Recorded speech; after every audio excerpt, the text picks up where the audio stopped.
त्रिपुरा हास्ते आयुष मिशननि लुवाजि मुंबाइ सांग्रं सल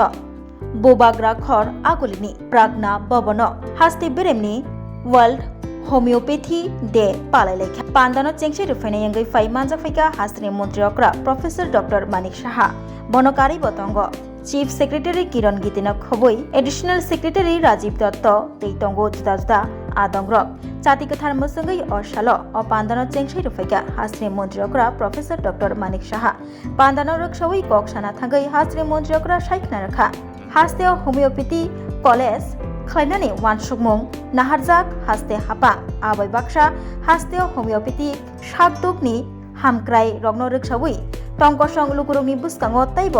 तिसावै फुनुखा आबै बाक्सा अशाल डॉक्टर रतन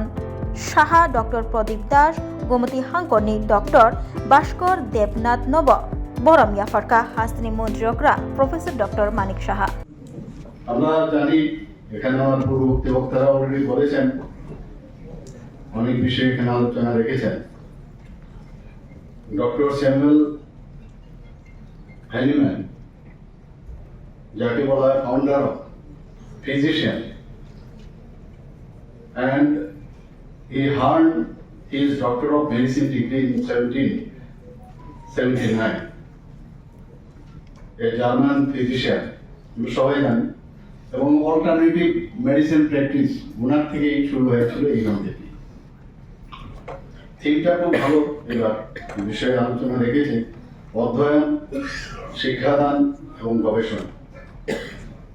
হোমিওপ্যাথিক চিকিৎসা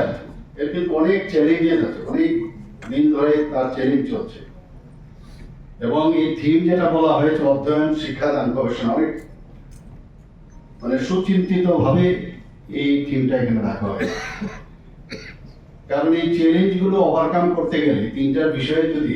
জোর দেওয়া হয় তাহলে এই যে একটা সায়েন্টিফিক যে একটা ট্রিটমেন্ট প্রসিডিওর সেই সম্পর্কে এখনো অনেক মানুষ কিন্তু অবগত নয় আমি আজকে এই যে থিমগুলো রাখা হয়েছে আমরা চেষ্টা করছি এখানে হোমিওপ্যাথিক একটা মেডিকেল কলেজ করা যায় কিনা আমি নিজেও এখানে স্টেট হসপিটালে গিয়েছিলাম বাইরে থেকেও এখন কয়েকজন ইনভেস্টার্সও এসেছেন ওনাদেরকেও আমরা বলছি যে এখানে যাতে একটা হোমিওপ্যাথিক কলেজ এখানে করা যায় কলেজ যখন হবে তাহলে এই ধরনের যে থিম আজকে বলা হয়েছে তাতে কিন্তু অনেক সুবিধা হবে আমি আশা করি আমরা জানি হোমিওপ্যাথি ভারতবর্ষের মধ্যে যদি প্রথম শুরু হয় এপি সেন্টার হচ্ছে ওয়েস্ট বেঙ্গল থেকে ধীরে ধীরে সমস্ত ভারতবর্ষের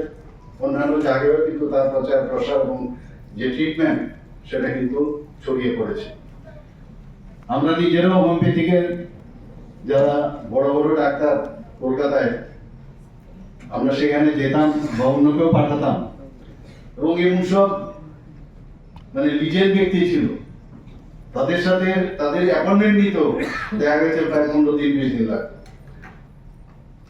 আমাদের ত্রিপুরাতে আমার মনে হয় কিছুটা খামতি আছে এটা বলার অপেক্ষা রাখে না কারণ আমাদের যে ট্রিটমেন্ট প্রসিডিওর সেটা কিন্তু প্রচার প্রসার খুব প্রয়োজন কোনো জায়গায় যদি আমাদের মানে সাকসেস স্টোরি থাকে সেই সাকসেস স্টোরিগুলো নিয়ে আসা উচিত এটা কিন্তু সেইভাবে নেই এবং আজকে আমার মনে হয় যে আজকের এই দিনে আমাদের প্রতিজ্ঞা করা উচিত যে আমরা আরো বেশি আমি জানি এখানে ডাক্তারবাবুরা যে টেকনিক্যাল সেশন হবে এই বিষয়গুলো নিয়ে হয়তো অনেক আলোচনা করবেন কিন্তু ত্রিপুরাতে তার প্রচার প্রসার খুব প্রয়োজন বহু হোমিওপ্যাথিক ডক্টর এখানে আছেন তারা কিন্তু অনেকটা নাম ত্রিপুরাতে কুড়িয়েছেন এটা বলার অপেক্ষা রাখে না আমি যদিও বলেছি আরো বেশি দরকার কিন্তু সাকসেস যে স্টোরিগুলো সেটা কিন্তু মানুষ জানে না কারণ এই হোমিওপ্যাথি নিয়ে অনেক ধরনের প্রস এন্ড কন অনেক ধরনের কথাবার্তা হয় যে এই ট্রিটমেন্ট করলে আমরা জানি যে ইমিডিয়েট যে কাউকে রিলিফ দেওয়া এই ট্রিটমেন্টের পক্ষে একটু সমস্যা হয়ে যায় মানুষ চাই ইমিডিয়েট রেজাল্ট কিন্তু লং টার্মে এই ট্রিটমেন্টের মাধ্যমে বহু যেটা একটু আগে আমরা এখানে ভিডিওতে আমরা দেখলাম কয়েকজন যারা তাদের সম্পর্কে বললো যে টিউমার হয়েছে, সে টিউমারও চলে গেছে। আমি ব্যক্তিগতভাবে অনেককে জানি, অনেককে দেখেছি যে ওস্টিওমা হয়েছে, সে ওস্টিওমা চলে গেছে।